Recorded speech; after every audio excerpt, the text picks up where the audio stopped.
नमस्कार साथियों, मैं राजेंद्र आप सबका स्वागत और अभिनंदन करता हूं अपने YouTube channel astrology based on लघु पाराशरी में।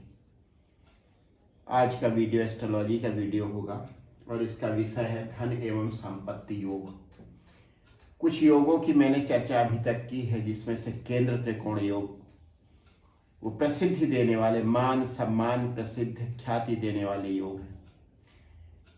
इसके अलावा मैंने विपरीत राजयोग की और नीच भंग राजयोग की भी बात की, जो विशेष परिस्थितियों में बनते हैं।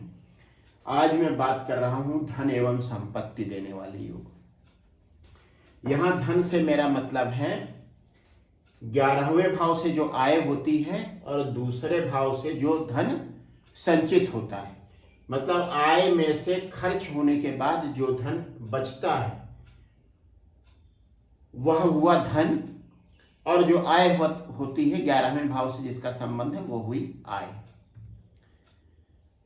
अच्छा, इसमें एक नजर मैं इस कुंडली के भाव पर डाल लेता हूं। इसमें मैंने रोमन अंकों का इस्तेमाल किया है। जब राशि लिखी जाती है और मैं भी जब लिखता हूं तो 1 2 3 4 इंग्लिश के वर्ड्स इस्तेमाल होते हैं, इंग्लिश के अंक इस्तेमाल होते हैं। यहां मैंने रोमन लिपि में 1 2 3 4 लिखा है, जिसका मतलब यह है कि पहला भाव, दूसरा भाव, तीसरा भाव, चौथा भाव, ये यहां पर भाव प्रदर्शित कर रहे हैं। राशियां नहीं लिखी गई हैं क्योंकि राशियों से मतलब नहीं। तो पहला भाव जो लग्न होता है वो केंद्र भी होता है और त्रिकोण भी होता है। दूसरे भाव को धन भाव कहते हैं, क्योंकि यह जो धन बचता है, जो धन संचित होता है, उस धन को दिखलाता है। उसके बाद जो चौथा भाव होता है फिर से केंद्र होता है। 5वां भाव त्रिकोण में आता है, 7वां भाव केंद्र में आता है, 9वां भाव त्रिकोण में आता है, 10वां भाव केंद्र में आता है और 11वां भाव आय में आता है, इनकम में आता है, रेगुलर मिलने वाले पैसे में आता है। तो धन एवं संपत्ति से संबंधित जो भाव हैं वो यही सारे हैं, जिनमें मैंने कुछ नहीं लिखा, जैसे तीसरा, छठा, 8वां और 12वां। ये धन देने वाले योग नहीं है, बल्कि इनको निर्धन योग में शामिल किया जाता है। लेकिन विशेष परिस्थितियों में ये भी धन देते हैं, लेकिन वो अच्छी परिस्थितियां नहीं होती हैं। जैसे मान लीजिए अष्टम भाव है, बीमा का पैसा मिला, अब उसमें किसी न किसी व्यक्ति की मृत्यु होती है, इसलिए उसे अच्छा नहीं माना जाता। वे भाव इसीलिए छोड़ दिए गए हैं जहां निर्विवाद रूप से कोई पैसा मिलता है, वह धन में है। और संपत्ति में मैंने चतुर्थ भाव का प्रयोग किया है। ये जो चीजें मैंने लिखी हैं, जो ट्रेडिशनल बुक्स हैं, उनसे थोड़ा सा हट करके हैं, और वह हट करके क्या है मैं आपको आगे बता रहा हूं। तो संक्षेप में पहला भाव, 5वां भाव और 9वें भाव को मैंने त्रिकोण में दूसरे नंबर पर लिखी हुई युति में रखा है। केंद्र चौथा भाव, 7वां भाव और 10वां भाव, उसको केंद्र में मैंने रखा है, क्योंकि यह केंद्र और त्रिकोण है। तो जब मैंने युति की बात की है तो लग्न को त्रिकोण के साथ ले लिया है। दूसरा भाव धन भाव है और 11वां भाव आय का भाव है। तो जो धन योग बनते हैं आयेश और केंद्रेश की युति से बनते हैं। 11वें भाव का स्वामी जब चौथे, 7वें और 10वें भाव के स्वामी से युति करता है तब यह योग बनता है। और ये कितने हो जाते हैं? 3 हो जाते हैं। पहला हुआ चतुर्थेश और आयेश का योग, फिर सप्तमेश और आयेश का योग, और दशमेश और आयेश का योग। इसमें थोड़ा सा मैंने 3 जो लिए हैं, जो पुरानी किताबें हैं उसमें ये 2 ही गिने जाते हैं। सप्तम भाव का, सप्तमेश का, इसको आय में नहीं माना जाता है। और इसकी वजह यह थी कि पहले स्त्रियां धनोपार्जन नहीं करती थी, लेकिन आज की डेट में ऐसी स्थिति नहीं है, इसलिए मैंने सप्तम केंद्र की आय भाव से युति को भी लिया है। इस तरह से ये 3 योग बनते हैं। बहुत से केसेज ऐसे होते हैं कि जब पत्नी से आय होती है और उस आय से बचत भी होती है। तो सप्तमेश और आयेश की युति और सप्तमेश और द्वितीयेश की युति, या फिर धनेश और केंद्रेश जो मैंने लिखा है, इसमें द्वितीयेश और केंद्रेश की युति आएगी। तो आयेश और केंद्रेश की युति से 3 योग बनेंगे, चतुर्थेश, एकादशेश, सप्तमेश, एकादशेश, दशमेश और एकादशेश। इसी तरह से आयेश और त्रिकोणेश से 3 योग बनेंगे, लग्नेश, आयेश या एकादशेश, पंचमेश, आयेश और नवमेश और आयेश। उसी तरह से धनेश और केंद्रेश की युति से 3 योग बनेंगे, चतुर्थेश, धनेश या चतुर्थेश और द्वितीयेश, जो भी आप कहना चाहें, सप्तमेश और द्वितीयेश, इसी तरह से दशमेश और द्वितीयेश। सप्तमेश और द्वितीयेश से मतलब यह हुआ कि व्यक्ति कहीं उसका कोई प्रोफेशन है, नौकरी है या व्यवसाय है, उससे उसकी कुछ आय होती है और उसके बाद खर्च करने के बाद कुछ पैसा बच जाता है, तो वह आता है दशमेश और द्वितीयेश की युति से। इसी तरीके से बाकी को आप समझ सकते हैं। तो जो हमारी पुरानी किताबें हैं उसमें एक तो सप्तम भाव को धन योग में नहीं लिया जाता, सप्तम भाव की युति को धन योग में इसलिए नहीं लिया जाता कि ये सब योग पुरुषों की कुंडली में देखे जाते थे और उस समय स्त्रियां कोई काम नहीं करती थी।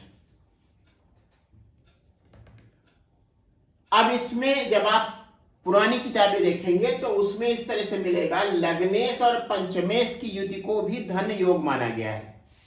मेरे हिसाब से, जैसा मैंने देखा है, मेरे अनुभव में आया है, ये ख्याति, सम्मान, प्रसिद्धि देने वाला योग है, व्यक्तित्व को संतुलित करता है, व्यक्ति को शिक्षा देने में सहायक होता है, लेकिन धन का इससे कोई विशेष संबंध नहीं है। इसीलिए इसी तरह से लग्नेश और नवमेश ये ख्याति देने वाला, स्वास्थ्य देने वाला, सम्मान देने वाला, प्रसिद्धि देने वाला योग है, लेकिन धन देने वाला योग नहीं है।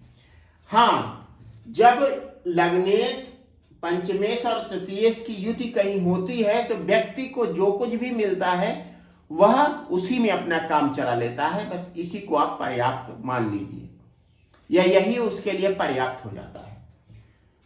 और ये 4 में बता चुका हूं, आयेश और केंद्रेश 3 योग बने, आयेश और त्रिकोणेश 3 योग बने, धनेश और केंद्रेश 3 योग बने।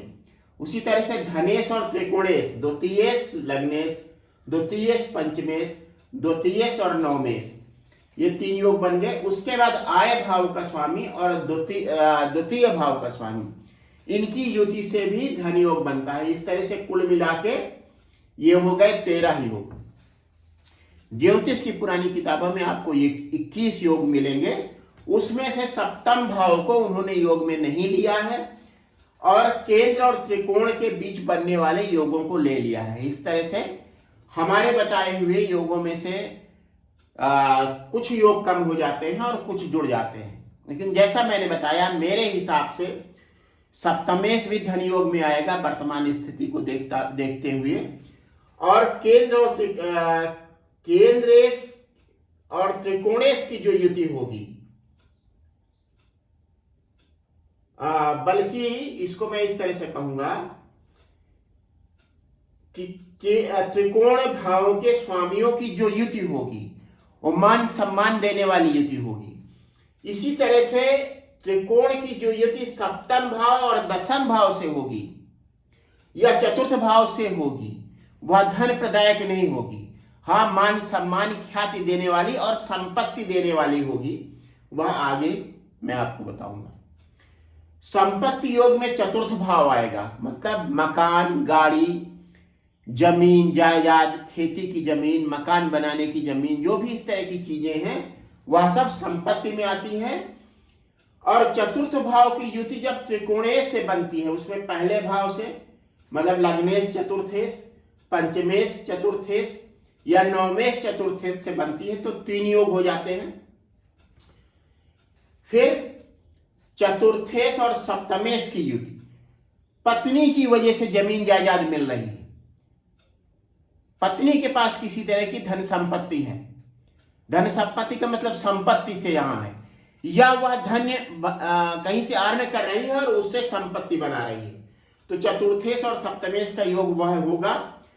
चतुर्थेश और दशमेश का योग इस तरीके से होता है जैसे व्यक्ति का कोई व्यवसाय है, मान लीजिए नौकरी, अच्छी सी नौकरी है, गवर्नमेंट जॉब है या प्राइवेट ही जॉब है, उसको जो उसका मालिक है जैसे सरकार है तो उसकी तरफ से गाड़ी बंगला मिला हुआ है, या प्राइवेट कंपनी है तो जो सीएमडी है उसके पास एक भव्य कार है और बड़ा सा बंगला है।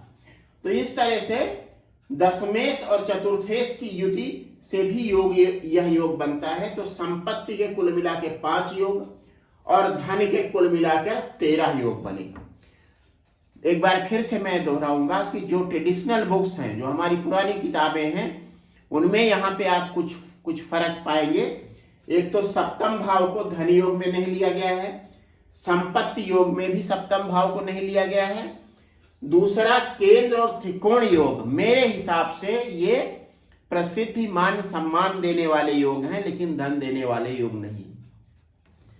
हाँ, अगर इन केंद्र त्रिकोण योगों में आय भाव का स्वामी या धन भाव का स्वामी मिल जाता है तब फिर प्रचुर योग, प्रचुर धन देने वाला और संपत्ति देने वाला योग बनता है। बस आज का वीडियो इतना ही संक्षेप में है, लेकिन आप इसे ध्यान से पढ़िएगा। और अब अगला जो वीडियो होगा, 1 वीडियो 2 वीडियो मैं अलग अलग लग्नों से बनाऊंगा जो धन योग और संपत्ति योग पर आधारित होंगे। एक बार फिर से मैं आपसे कहता हूं कि यदि आपने किसी वजह से मेरा चैनल अभी तक सब्सक्राइब नहीं किया तो कृपया उसे सब्सक्राइब करें। यदि विषय आपको अच्छा लगता है तो उसे लाइक करें और शेयर करें। बहुत बहुत धन्यवाद आप सबका।